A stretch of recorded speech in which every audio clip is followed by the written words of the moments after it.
The young hounds had completed their practical examinations and returned to Baskerville, where they eagerly awaited their evaluations. As the evaluations were done, the young hounds received a shield, sword, or necklace as their reward produced from the parts of the monsters the hounds had hunted during their exams. But one young hound who had hunted one particular monster had left a lasting impression on the Baskervilles who were present. Hugo, the patriarch of the Baskerville family, sat in his office, looking surprised as he asked his head butler a question.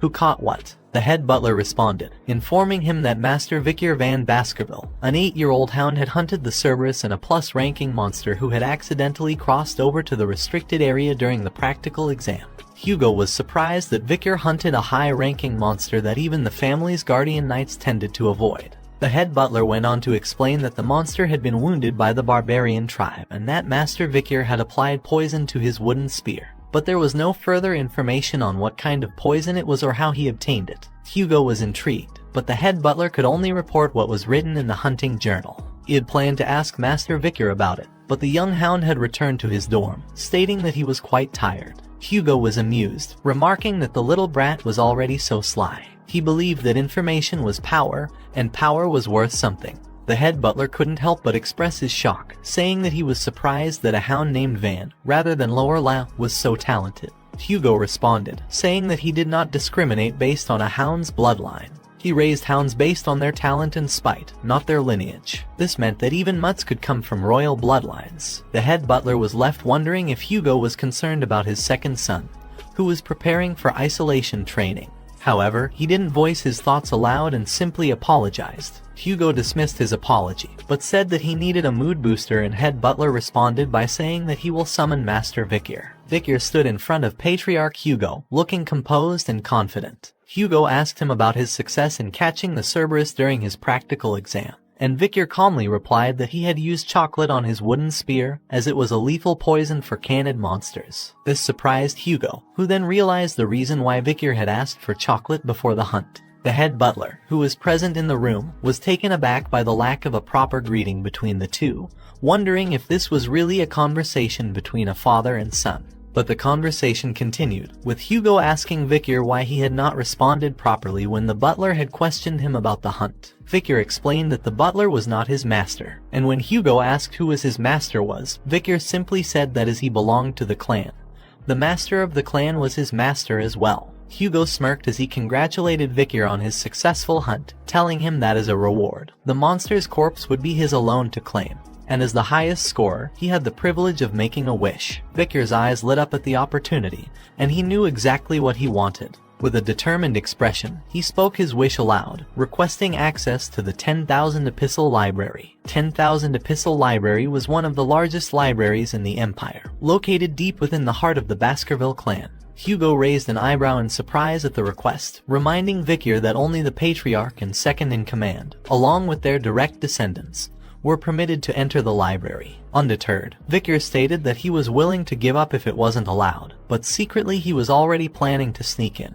To his surprise, however, Hugo granted him permission to enter the library. Vikir was shocked, but it didn't end there. Hugo instructed him to read the Baskerville 6th technique, which was located within the 6th restricted zone deep inside the library. Vikir was taken aback as he heard that Hugo was allowing a child with the Van middle name to read the Baskerville 6th technique. It was unheard of for an illegitimate child to be allowed to go beyond the 4th technique. However, Vikir tried to stay calm and rationalize the situation. After all, it was only the 6th technique. But despite this, Vikir remained determined. He knew that Hugo was currently at the Baskerville 7th technique, and before his regression Hugo was able to bear 9 fangs. But he hadn't forgotten about the discrimination he had faced as an illegitimate child, and he was determined to rise above Hugo's level. His goal was to obtain the greatest essence of Baskerville, the textbook of swordsmanship containing the teachings of the first patriarch who was able to subjugate the 7 great disasters. He knew that this book would be the key to his success, and Hugo will be the one to hand it over to him.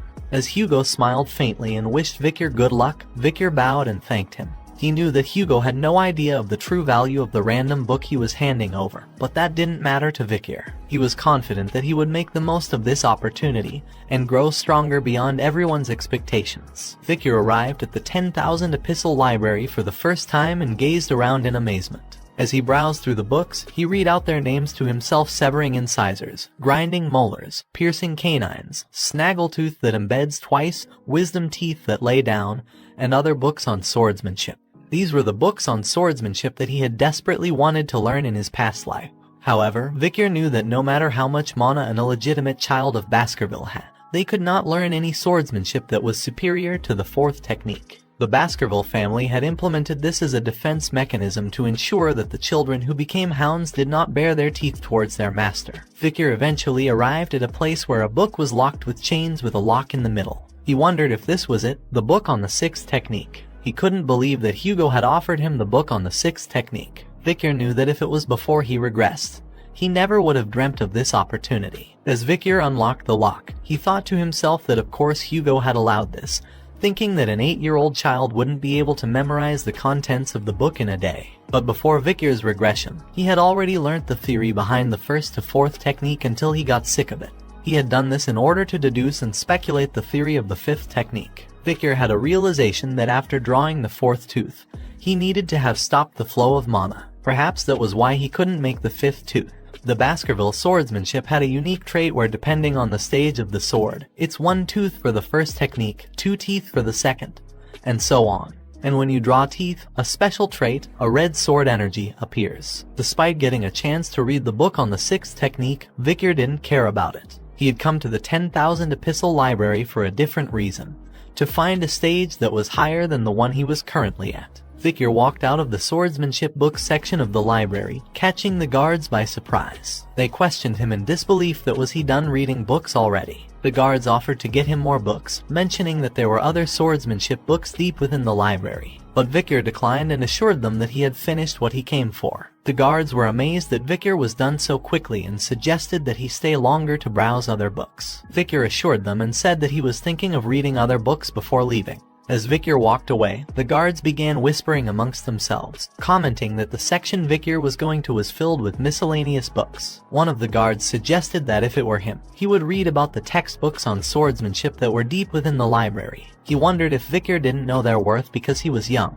Vikir overheard their conversation and thought to himself that he would leave them to their thoughts. He knew that among the dusty miscellaneous books lay a hidden treasure. As Vikir looked around the library, suddenly his eyes lit up as he spotted a book titled A Lurking Ambush. He reached for it and held it in his hands, knowing that it was the book he had been searching for. He examined it and noted that it was a useless miscellaneous book with ripped pages, but he knew its true worth. He remembered a time before his regression when he was affiliated with the Hound Squad. They had found a single ripped page from a swordsmanship textbook, with Baskerville's handwriting on it. Hugo, who was obsessed with finding the book that matched the page, had scoured the entire library and finally found it in a lurking ambush. The book contained the Baskerville ancestors' writings, including the 10th technique that Hugo had gone crazy over. He had sent hounds to the 7 great families to obtain the remaining 6 pages, even declaring war on those who refused. After the sacrifice of many hounds, all the missing pages were given to Hugo. But in the end, the only reward he received was a simple word: good job. Because of this, Hugo had broken through the 7th technique and achieved the 9th technique, but it came at a terrible cost. Under him was a pile of wasted hound corpses and blood.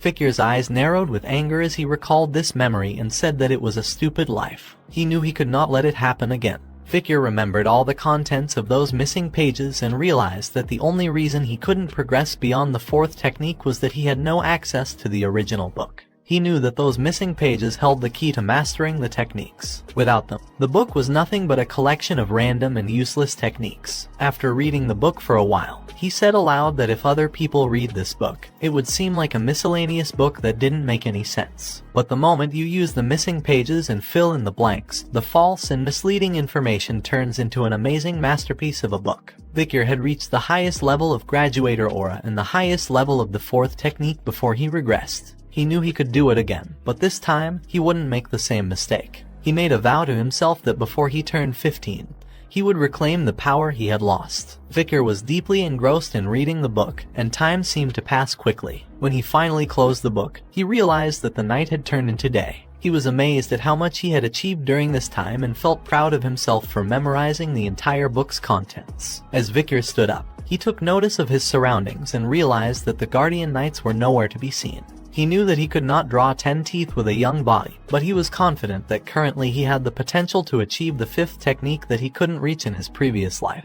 Vikir entered a focused and determined state with the statue before him. He began to strike it with his Baskerville sword technique, unleashing his full power with each attack. First, he executed the 1st technique, then the 2nd technique, followed by the 3rd technique, and finally, the 4th technique. As he fought, memories of his past flooded his mind. He remembered how hard he had worked to obtain the highest level of graduator aura in his previous life, but he couldn't learn a suitable sword technique, and only met with hostility from the people of the direct bloodline because he was an illegitimate child, and that was also the reason why he could not go beyond the 5th technique. But this time, Vikir was determined not to let his past hold him back. He attacked the statue with all his might, channeling his anger and frustration into his sword strikes. In the midst of his attacks, Vikir's thoughts turned defiant. With a vivid image of Hugo's face on the statue in front of him, he unleashed his technique, cutting through the statue with precision.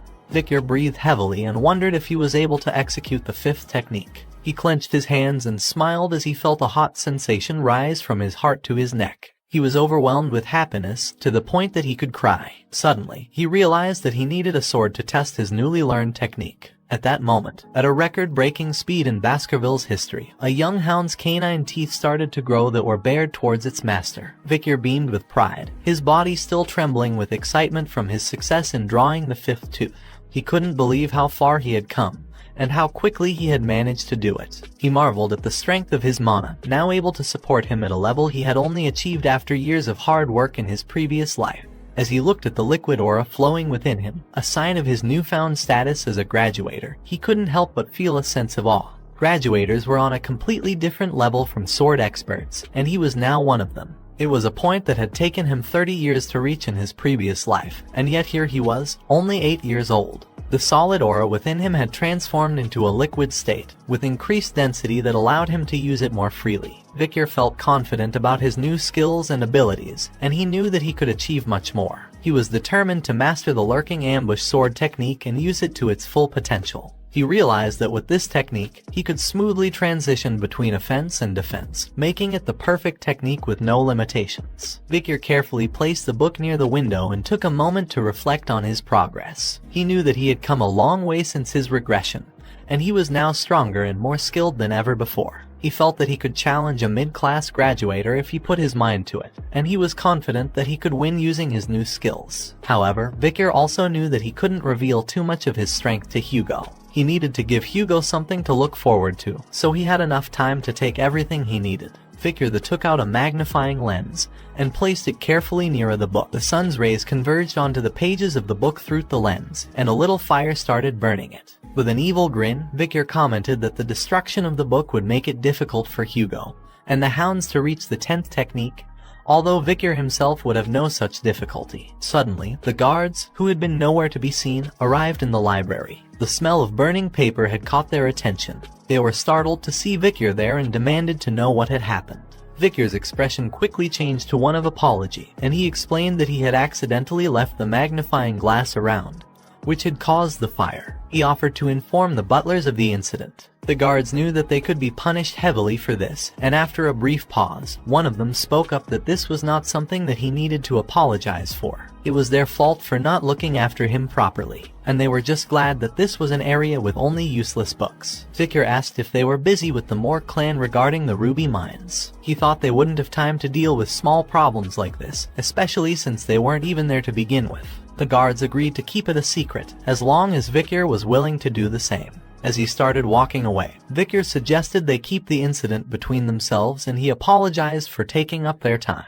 As Vikir walked away, the guards spoke to each other about how nice and considerate he was towards the workers. They believed he deserved to be respected. Little did they know, Vikir had a mischievous grin on his face as he left them behind. As Vikir stood in Hugo's office, Hugo asked him if he had learned something enlightening in the library. Vikir responded that he had learned of something warm and sharp, yet soft and viscous. This statement shocked both Hugo and the head butler, who realized that Vikir might have achieved the aura. Aura was a sign of officially entering the world of the sword. Even geniuses must train without rest until the age of 15 to reach the level of low-class sword expert. Hugo was excited but then realized that Vikir was only 8 years old and denied the thought of Vikir reaching that level. He then asked Vikir if he could show his father what he had learned, to which Vikir responded affirmatively. In the Colosseum-like structure, Vikir stood with a sword in his hand as many young hounds watched with confused looks on their faces. Head butler asked Hugo how he planned on testing Vikir's skills, to which Hugo replied that he was going to release a monster for Vikir to deal with. Head butler was shocked at the idea of releasing a monster, and Hugo confirmed that he had prepared a hungry and feisty one. The gate in front of Vikir opened and a guard brought in the chained orc. The orc was a massive, green-skinned creature with bulging muscles and razor-sharp tusks protruding from its mouth. Its beady eyes darted around the Colosseum, sizing up its opponents. The young hounds in the audience looked on in shock and awe at the sight of the fearsome creature. Some whispered to each other in disbelief, questioning whether it was really necessary to send an orc to face an 8-year-old. They wondered if the Guardian Knights would have to intervene if things got out of hand. Despite the audience's doubts, Vikir remained calm and collected, ready to face the orc with his sword. Hugo gave permission and the guard opened the orc's chains. The orc let out a loud roar and charged towards Vikir. However, Vikir remained calm and waited for the right moment to strike. As the orc approached him, Vikir swung his sword with lightning speed, cutting off the orc's arm in a swift motion. The audience, as well as the orc, were shocked by Vikir's sudden display of strength. But Vikir didn't waste any time and quickly swung his sword again, cutting off the orc's leg cleanly. The orc fell to the ground, growling in pain. Vikir, on the other hand, remained composed and analyzed the situation. He realized that the orc must be surprised that it was bleeding for the first time and that its distinctive skill, high-speed regeneration, won't activate either. Vikir knew that C-class monsters won't be able to stop the hemorrhage caused by a B-class hellhound. The audience was in disbelief at what they had just witnessed. They couldn't believe that an 8-year-old could be that strong. Some wondered if it was even possible to do that without collecting mana. Vikir looked at Hugo, but the latter's face remained calm and collected, and no expression could be seen on his face. Vikir knew that Hugo was still trying to determine what he had learned inside the library, and decided to show him what he wanted to see. Suddenly, Hugo's eyes began to glow, and the head butler exclaimed in shock, questioning if that was Aura Blade. Vikir's sword began to glow with a bright red light as he charged towards the orc, who was attempting to stand up. With a swift strike, the aura blade sliced through the air and blasted off the orc's head. Hugo, who was seated on a nearby chair, couldn't believe what he had just witnessed. The head butler immediately recognized the glow emanating from Vikir's sword as the aura of a low-class sword expert. He congratulated Hugo, exclaiming that they had just witnessed the birth of a genius, and that there would never be another like him in all the families of the Empire. However, Hugo's attention was drawn to the orc's blood, which continued to flow despite its reputation for rapid regeneration. He told the head butler that Vikir had only won because the orc was weak. But just then, Vikir's voice reached Hugo's ears, and he turned to face his son. With an innocent smile on his face, Vikir asked, "Is there anything stronger than this orc?" The audience, filled with young hounds, was surprised when Vikir requested a new and stronger opponent. Vikir had his own motivations for wanting to face a stronger opponent. He hoped to impress his father, Hugo, and demonstrate his progress in front of the audience. He believed that by doing so, he could be acknowledged and possibly separated from his father, like being dispatched to a remote area or admitted to an academy. Hugo, who was watching from the sidelines, commented that the orcs he had brought in from afar were not enough to satisfy his son's hunger. He agreed with Vikir and suggested that he should be facing more challenging opponents at his age. He turned to his head butler and asked him if there was a creature they had captured during a barbarian raid for experimentation. The head butler confirmed that there was just one creature left, and Hugo ordered for it to be brought in. Vikir and the audience were surprised as they watched a troll being led into the arena. Vikir stood in the arena, facing a fearsome troll that was twice his size. Vikir asked for Hugo approval to start the fight. And as Hugo gave his approval, the troll's chains were released, and it lunged at Vikir with a powerful punch. But Vikir was quick and agile, and he managed to dodge the attack with ease. He swiftly moved behind the troll, taking advantage of its momentary confusion. In the audience, someone exclaimed that this was the perfect moment to attack and questioned why did Vikir missed it. Hugo, on the other hand, nodded and explained that trolls had excellent regenerative power, so only fatal attacks were worth it. And that's why a plan was needed in order to hunt a troll. As the troll charged towards Vikir, he gracefully dodged each of its attacks with ease. The audience watched in amazement as they saw Vikir evading the troll's attacks effortlessly. However, they couldn't help but wonder why Vikir wasn't fighting back. They speculated that maybe he was trying to tire the troll out or that he was a genius who had a plan up his sleeve. After a while, Vikir realized that the fight was becoming tedious and decided to take action. He knew that if he used his full strength, he could easily kill the troll, but that would put him in a tough spot. He needed to make it seem plausible, and so he decided to use the troll's power against it. As the troll attacked again, Vikir seized the opportunity and swiftly attacked its arm, almost detaching it from the troll's shoulder. The audience gasped in amazement as they saw Vikir's quick and decisive move. They thought he had slayed the troll, but they soon realized that it would recover in an instant unless the wound was fatal. The troll's wounds began to heal at an alarming rate. Vikir realized that the only way to kill it was with Beelzebub's hemorrhage skill. However, he also knew that using such a technique would be meaningless. Hugo advised Vikir to stop before things got out of hand, but Vikir ignored the advice and replied that he was almost done. He continued and told that he was near an epiphany, and if he could not kill Troll with his next attack he will give up. As the troll growled menacingly at Vikir, he couldn't help but ponder over how much of his true power he should reveal. He knew that he had already decided on an answer. He wanted to show a scenario where he had leveled up from an epiphany during the fight. However, he was also curious to see how Hugo would react to this. His sword glowed red as he prepared for a powerful attack. As his sword struck the troll's head, it was cleanly sliced off without any resistance. Everyone, including the head butler and the audience, was shocked by what they had just witnessed. It was unprecedented for an 8-year-old to achieve the second technique of the Baskerville clan, which was normally attained at 18 years of age. Vikir was overjoyed by his victory and had an innocent smile on his face as he declared that he had done it. However, Hugo was left in shock and couldn't believe what he had just seen.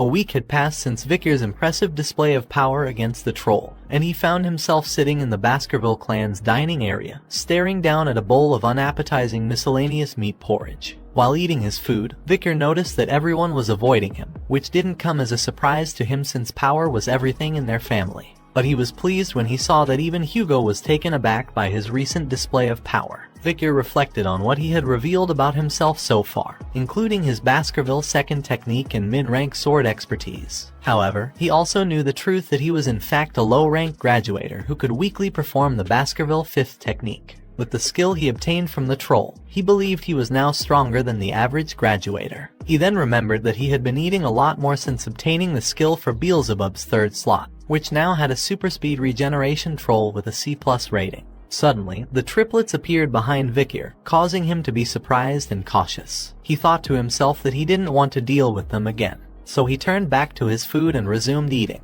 The triplets quickly explained that they just wanted to tell him that he was so cool when he defeated Cerberus and the troll. Vikir was so surprised that he spat out his porridge. The triplets asked him if he was okay, but Vikir was suspicious of their motives. He thought to himself that it might be some kind of two-faced technique or deceitful policy. He considered beating them up before thinking about it more, but before he could act, the head butler, Barrymore, appeared behind him and called out his name. Vikir was surprised to see him and wondered why he was here. Barrymore then informed him that he should hurry to the Patriarch room, and Vikir wondered why Hugo had summoned him. In Baskerville clan's Patriarch office, Patriarch Hugo sat on his chair as someone entered and greeted him. It was Morg clan Patriarch by proxy Adolf Morg. Hugo acknowledged that it had been a while, and Adolf noted that he hoped the annual event would go smoothly. Hugo assured him that the joint training had always gone without a hitch. Adolf brought up the incident from last year when 2 children were seriously injured, one from each family. Hugo tried to downplay it, saying it was but a scratch and that Morg's children seemed to be quite dramatic. Adolf retorted that it was because the Morgs were noble and dignified. The Baskervilles and the Morgs were once on good terms as they were a renowned mage clan and Iron-Blooded Sword clan respectively. The past emperor had once said that magic and swords are a complementary pair, and because of this they began joint training sessions for children between the ages of 8 and 15, which was carried out annually in a good atmosphere. However, a problem arose when a ruby mine was discovered between their territories, and blood was spilt over the conflict. As a result, the 2 patriarchs came to be on bad terms, but they had to continue with the joint training as per the Emperor's command. Adolf had come in his brother's stead to ensure that the event went smoothly. Adolf mentioned to Hugo that he had heard news about a supernova appearing in the Baskerville family, which was a great blessing to the Empire. He explained that a rare genius, who was perhaps only born once a century, had been born to the Baskervilles. However, Hugo responded with pride, saying that it was not that big of a deal. Adolf noticed Hugo's reaction and was surprised that Hugo actually received the compliment. But then, Adolf mentioned that the Morgs also had a genius in their hands and called for his sister's daughter, Camus, to come into the room. Camus, a girl with red hair, entered the room and Adolf introduced her to Hugo as Raspani's daughter. Adolf turned to Camus and asked her if she was going to greet the patriarch.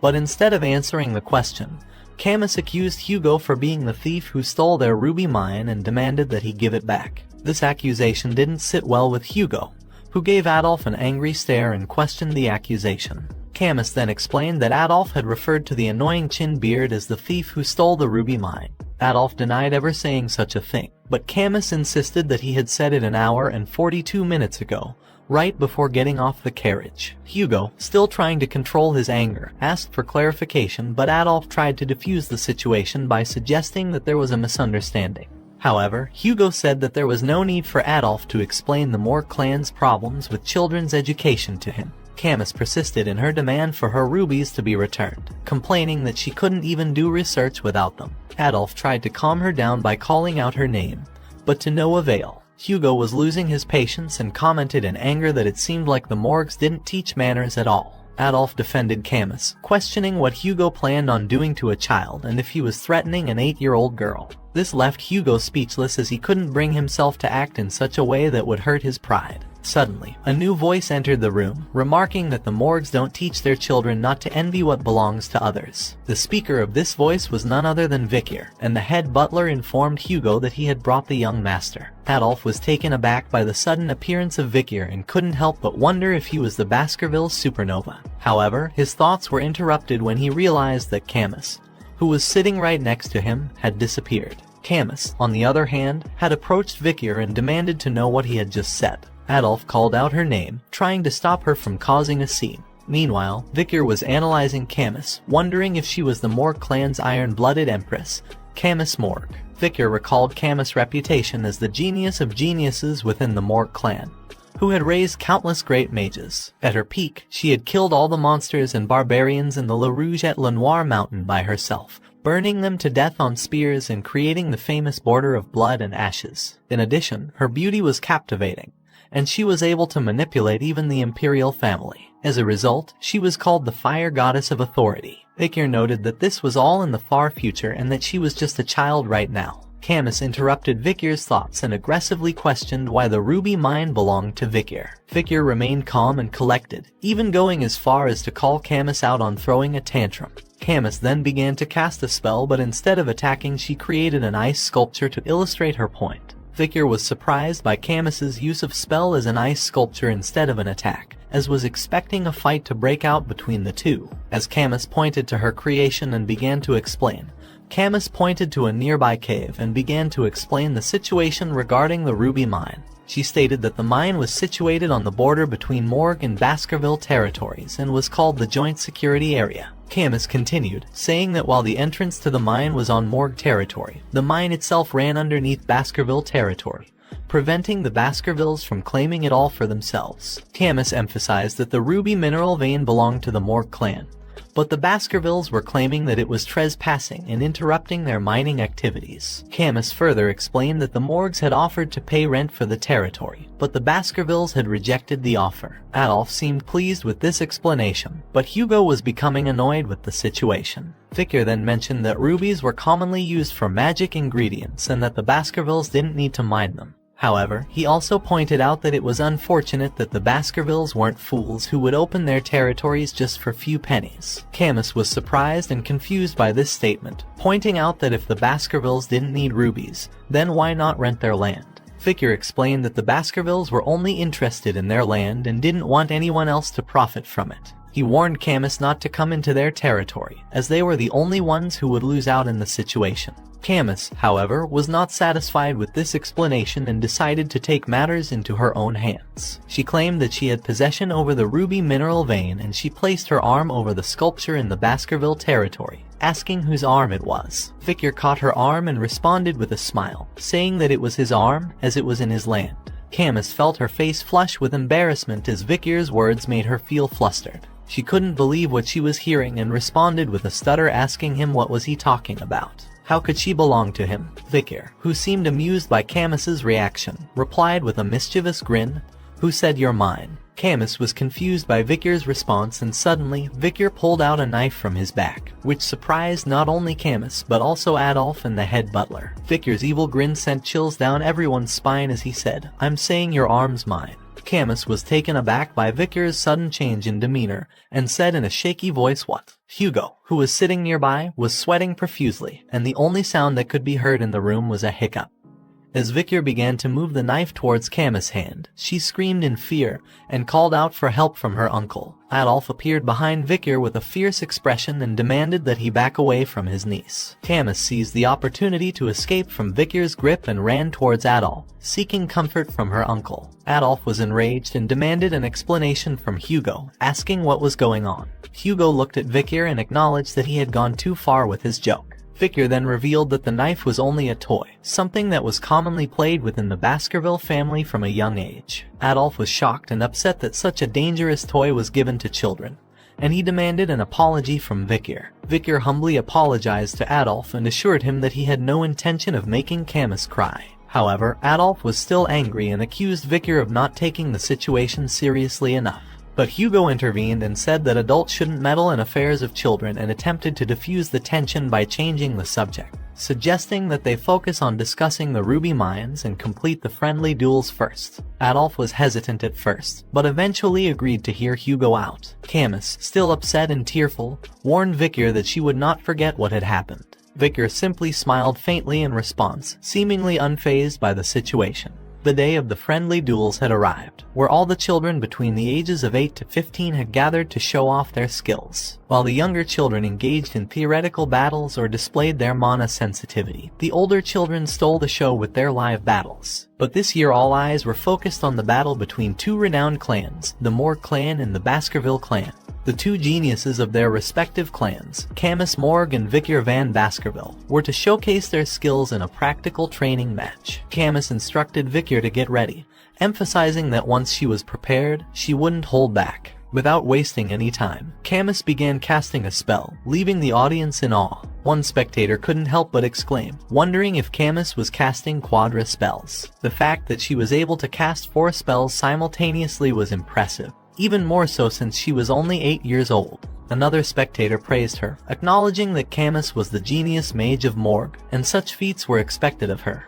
Camus launched an attack on Vikir, casting 4 different spells at once. However, Vikir managed to dodge all of them with ease. With a hint of criticism in his voice, Vikir suggested to Camus that instead of trying to impress with flashy spells, she should focus on mastering one. Camus sneered at Vikir, wondering why he even cared since he was just an idiot who didn't understand magic. She retaliated by using a sand wall spell, causing a wall of sand to appear between them. But Vikir easily broke through the wall with a swift kick and commented on Camus's harsh words. Camus was surprised at Vikir's strength, wondering if this was the power of someone who had bathed in the river Styx. While she was lost in thought, Vikir launched an attack that Camus realized was impossible to dodge. She closed her eyes, thinking that she had let her guard down, but to her surprise, she didn't get hit. When she opened her eyes, Vikir was flicking his finger on her forehead. The flick sent her flying backward. Adolf, who was watching, couldn't believe that a mere flick had such power. Camus tried to ease the pain on her forehead with her hand and demanded to know why Vikir had flicked her. She accused him of going easy on her and vowed not to let him get away with it.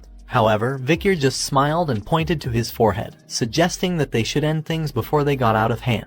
Camus, with almost tears in her eyes, refused to give up and casted another sand wall spell. This time, she created 2 walls and proudly exclaimed that Vikir wouldn't be able to get through them. However, Vikir wasn't impressed and thought that it was pointless since he could just go around them. But he decided to play along and prepared to punch the walls. With just one punch, Vikir's hand pierced through both walls, creating a hole. Camus was surprised seeing this, and then Vikir asked a question while making a flicking gesture with his hand. He wondered whose arm had crossed the wall. As he once again flicked on Camus' forehead, he answered the question himself, saying that it was the stronger individual. The flick on Camus's forehead caused her to fall down and growl in pain. Despite this, she continued attacking Vikir, who managed to dodge her attacks. Vikir thought that dealing with children was much harder than he thought, and that he could easily crush her neck in 0.1 seconds if he put his mind to it. However, he knew that it would cause an entire issue, and wondered what he should do to calm her down. Just then Vikir noticed that 2 other contestants were having a duel in the arena behind him. He thought it might be better to let others deal with Camus. As he turned his attention to the other contestants, he saw a swordmaster cutting a mage's spells with a sword. Vikir thought that they might be useful in executing his plan. Meanwhile, Camus was getting angrier by the minute. Her attacks were not landing on Vikir, and she couldn't understand why. She demanded that Vikir stop running away and face her. As the mage behind Vikir started casting a spell, Vikir knew it was the perfect time to strike. Vikir warned Camus to have a defensive spell ready. Camus was confused at first, but then she saw the mage's attack coming from behind Vikir. Adolf, who understood Vikir's plan, shouted in surprise, and then a powerful blast covered the whole arena. As the spell engulfed the arena, the audience reacted with gasps and shouts of surprise at what they were seeing. Lady Camus heard her uncle Adolf's voice in the chaos and wondered what she should do. She had avoided injuries with the help of a defensive spell, but the flame spell had burned her clothes. Tears welled up in her eyes as she imagined the shame of being seen after the smoke cleared. Suddenly, Vikir appeared before her and offered his jacket to cover herself. Camus was shocked by his kindness, unable to understand why he was helping her despite being her enemy. She protested weakly as Vikir insisted on giving her his jacket. Camus anxiously said that he would be exposed if he gave her his only jacket, but Vikir seemed unconcerned about his own well-being.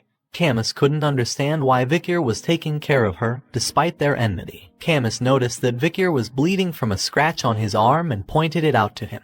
Vikir was surprised to see a scratch on the body strengthened by the river Styx and realized that the sword of the idiot swordsman must have had some remaining aura on it to cause the wound. As the dust cloud began to clear, Camus and Vikir were revealed to the audience. Adolf was relieved to see that Camus was okay, and the audience observed that the Lady of Morgue was on the floor.